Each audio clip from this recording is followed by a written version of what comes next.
Administration has an aggressive plan to promote clean energy, but the cost to the industry will be so high that critics are now saying your energy bill will spike for everyone.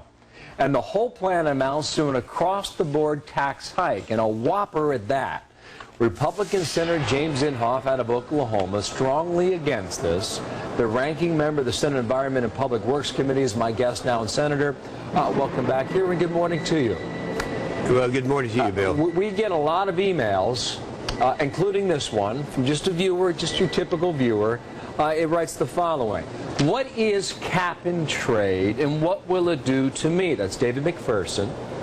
He says do to me, not do for me. Now, as we define this, Senator, what does cap and trade mean?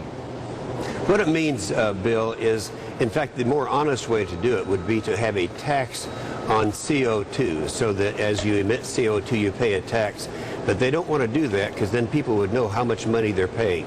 Cap and trade is a way of delivering certain amounts or allowances to each industry and each business as to how much you can emit in a period of time. If you emit more than that, then you have to buy from other allotments from other sources.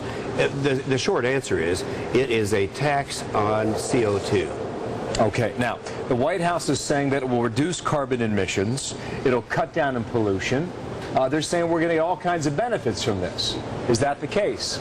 No, it's not the case at all. Well, first of all, let's look at the cost of it, Bill. That's, we're looking at huge costs like a $700 billion bailout and $789 on the stimulus package and the deficits and all of that. Now, what's worse about this is not a one-shot deal. This would be a tax that we could calculate a minimum of $366 billion a year. And that is in the form of increased cost of okay, energy. but it's my understanding the White House put out a figure of $600 billion. Now, are we in the ballpark? It's totally, no, not even in the ballpark. It's about 1/3 of what the reality would be. Now, you have to say, are you talking about per year or during the life up to 2050? In this case, it would be about $6.7 trillion if you went all the way up to 2050. So you're saying it'd be $6.7 trillion? Yeah, by 2050. Now, how do we get to that figure? That's an enormous amount. Well, if you do your math on the $366 billion, now I get that figure from last year's bill, which would have been the Warner-Lieberman bill. And that's what MIT said the cost would be. So if you do your math and carry it forward. Let me answer this other question I think is very significant. What is that? There are people watching us right now who believe that man-made gases is causing global warming. But if that's true, if they believe that, why would we do something unilaterally in the United States of America? Because China's not going to do it and Mexico's not going to do it.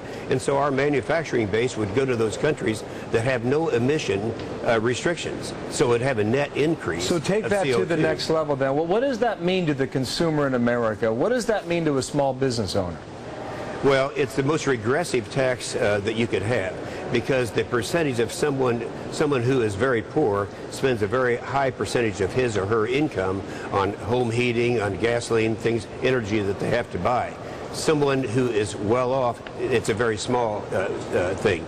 So it's just a huge tax increase and a very regressive tax increase. Is this going to be pushed through, Senator?